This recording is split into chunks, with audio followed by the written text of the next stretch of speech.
Bismillahirrahmanirrahim. Assalamualaikum warahmatullahi wabarakatuh. Saya atas nama Adi Ramdhani dari Institut Agama Islam Al-Qadiri akan mempresentasikan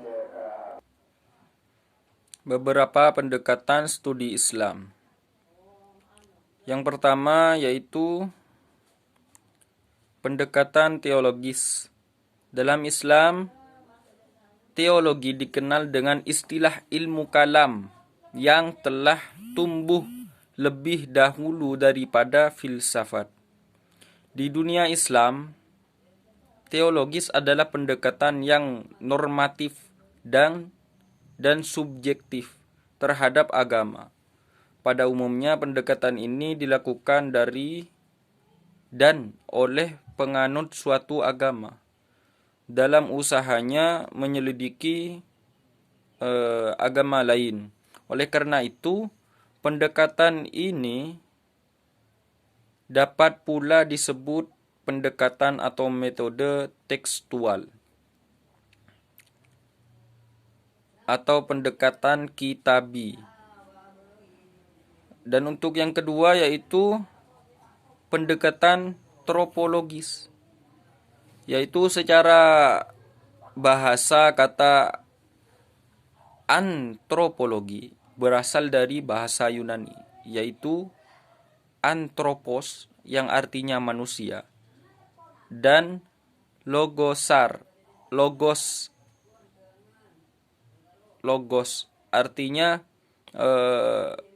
ilmu. Dengan demikian istilah antropologi dapat diartikan sebagai ilmu yang membahas manusia.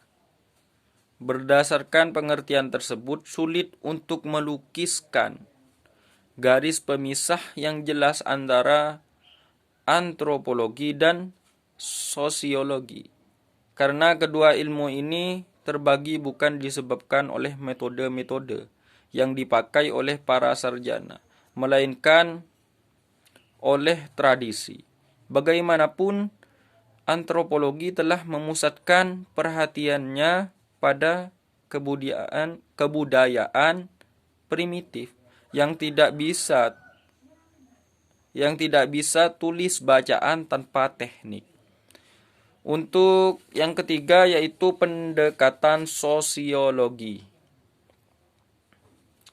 Secara etimologis, kata sosiologi berasal dari bahasa Latin, yaitu berasal dari kata socius yang mengandung arti teman dan logos yang berarti ilmu. Dengan demikian, sosiologi mengandung arti ilmu yang berbicara tentang manusia yang berteman atau bermasyarakat. Adapun pengertian sosiologi secara terminologi, adapun pengertian sosiologi dan secara terminologi adalah kajian ilmiah tentang kehidupan sosial manusia yang berusaha mencari tahu tentang hakikat dan sebab-sebab dari berbagai pola pikiran dan tindakan manusia yang teratur dapat berulang. Berbeda dengan psikologi yang memusatkan perhatiannya pada karakteristik pikiran dan tindakan orang perseorangan. Sosiologi hanya tertarik pada pikiran dan tindakan yang dimunculkan seseorang sebagai anggota suatu kelompok atau masyarakat. Yang keempat yaitu pendekatan filosofis. Secara etimologis, kata filosofis yaitu filsafat. Kata filsafat berarti dari bahasa Yunani yaitu philos dan sophie, yang mengandung arti cinta pada pengetahuan, kebijaksanaan, kebenaran, dan hikmah. Filsafat dapat pula berarti mencari hakikat sesuatu, berusaha eh, menautkan sebab dan akibat, serta berusaha menafsirkan pengalaman manusia. Pengertian filsafat secara terminologis adalah pengetahuan dan penyelidikan dengan akal budi mengenai sebab-sebab, asas-asas hukum dan sebagainya terhadap segala yang ada di dalam semesta, ataupun mengenai ataupun mengenai kebenaran dan arti adanya sesuatu. Adapun pengertian filsafat menurut Lovis adalah upaya mengumpulkan pengetahuan manusia sebanyak mungkin. Mengajukan kritik dan menilai pengetahuan itu, menemukan hakikatnya dan menertibkan serta mengatur semua dalam bentuk yang sistematis. Yang kelima, pendekatan sejarah. Secara etimologis, kata sejarah berasal dari bahasa Arab, yaitu syajaratun, yang berarti pohon. Pengambilan istilah ini berkaitan dengan kenyataan sejarah Peter Connolly, pendekatan studi agama. Dalam pandangan orang pertama yang menggunakan kata ini menyangkut syajaratan atau nasab, pohon genealogis yang pada masa sekarang disebut sejarah keluarga atau family history. Boleh jadi karena kata kerja syajarah juga mengandung arti to happen.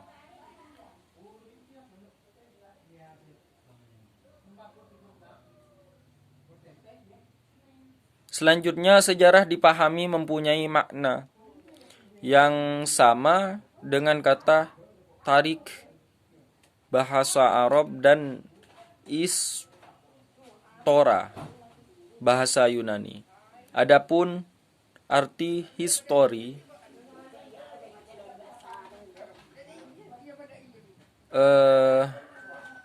secara sederhana adalah kejadian-kejadian yang menyangkut manusia pada masa silam. Yang keenam yaitu pendekatan kebudayaan. Kebudayaan adalah keseluruhan sistem gagasan, tindakan, dan hasil karya manusia dalam rangka kehidupan masyarakat yang dijadikan milik manusia dengan cara belajar. Dengan demikian, tindakan yang tidak berdasarkan hasil belajar seperti gerakan refleks dianggap bukan sebagai kebudayaan. Yang ketujuh yaitu pendekatan psikologi. Pada abad ke-20 muncul pendekatan baru untuk menjelaskan agama dari segi ilmu pengetahuan, yaitu pendekatan psikologi. Pendekatan ini merupakan usaha untuk memperoleh sisi ilmiah dari aspek-aspek batin pengalaman keagamaan. Psikologi atau ilmu jiwa dapat diartikan sebagai ilmu yang membahas sikap manusia disebabkan oleh hubungannya dengan nilai-nilai yang beda. Mungkin sekian yang dapat kami sampaikan, kurang lebihnya mohon maaf. Wabillahi taufiq wal hidayah. Assalamualaikum warahmatullahi wabarakatuh.